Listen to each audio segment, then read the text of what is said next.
Assalamualaikum warahmatullahi wabarakatuh. Di sini saya akan menjelaskan aliran-aliran pendidikan. Ya, sebelumnya perkenalkan, nama saya Wanto Ridyan Saputro. Lanjut. Aliran pendidikan. Aliran pendidikan telah dimulai sejak awal hidup manusia. Pemikiran-pemikiran tentang pendidikan yang telah dimulai pada zaman Yunani kuno, kemudian berkembang di Amerika dan Eropa. Pemikiran dari kedua kawasan ini umumnya menjadi acuan dalam penerapan kebijakan pendidikan di berbagai negara. Di sini ada macam-macam aliran klasik.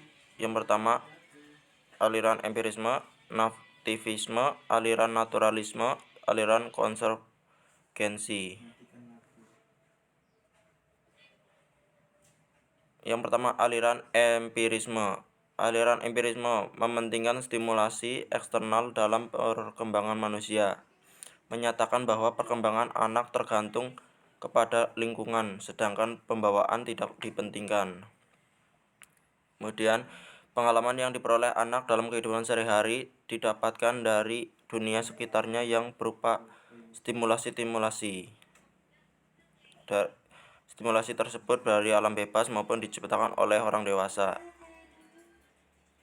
Kemudian, aliran nativisme menekankan pada kemampuan dalam diri anak sehingga faktor lingkungan, termasuk pendidikan, kurang berpengaruh terhadap perkembangan anak. Hasil penelitian ditentukan oleh pembawaan yang sudah diperoleh sejak lahir. Kemudian ada variasi pneumologis atau humanistik. Di antaranya pendekatan aktualisasi dari non-detektif dari Carl Rogers dan Abraham Maslow. Yang kedua, pendekatan personal contracts. Yang ketiga, pendekatan Gestalt.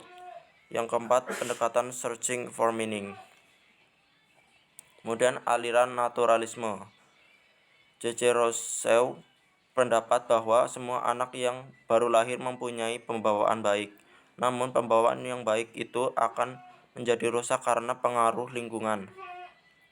Pendidikan yang diberikan oleh orang dewasa malahan dapat merusak pembawaan anak yang baik itu.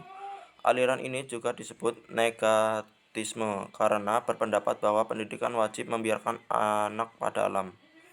Dengan kata lain, pendidikan tidak diperlukan. Kemudian aliran konvergensi. Aliran ini dipelopori oleh William Stern. Ia berpendapat bahwa seorang anak dilahirkan di dunia sudah disertai pembawaan baik maupun pembawaan buruk. Dalam proses perkembangan anak, baik faktor pembawaan maupun faktor lingkungan sama-sama mempunyai peranan yang sangat penting. Bakat yang dibawa sejak lahir tidak akan berkembang dengan baik tanpa adanya dukungan lingkungan yang sesuai untuk perkembangan bakat itu. Sebaliknya, lingkungan yang baik dapat menghasilkan perkembangan yang optimal. Kemudian selanjutnya gerakan baru pendidikan. Yang pertama, pengajaran alam sekitar, pengajaran pusat perhatian, sekolah kerja, pengerjaan proyek.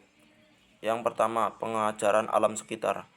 Gerakan pendidikan yang mendekatkan anak dengan sekitarnya adalah gerakan pengajaran alam sekitar. Perintis gerakan ini adalah F.R.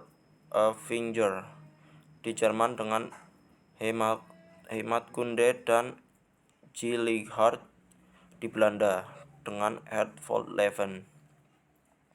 Kemudian yang kedua, pengajaran pusat perhatian.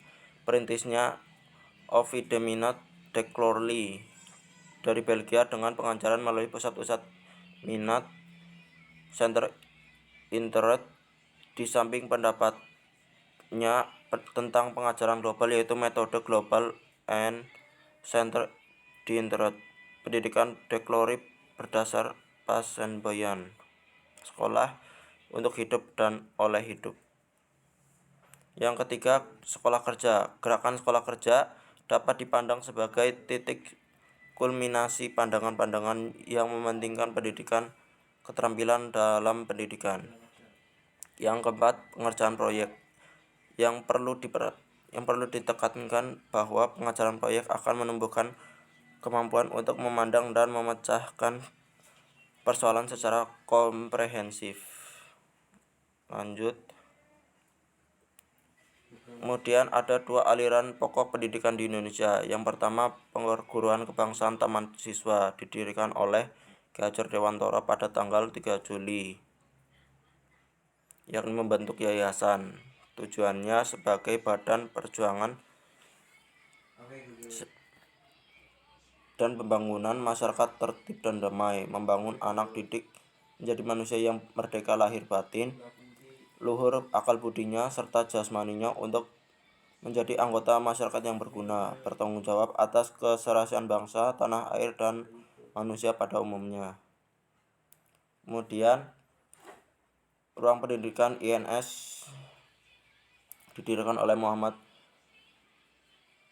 Syafei pada 31 Oktober 1926 di Sumatera Barat. Tujuannya mendidik rakyat ke arah kemerdekaan, kemudian memberi pendidikan yang sesuai dengan kebutuhan rakyat, mendidik para pemuda agar berguna untuk rakyat, menanamkan kepercayaan terhadap diri sendiri dan berani bertanggung jawab.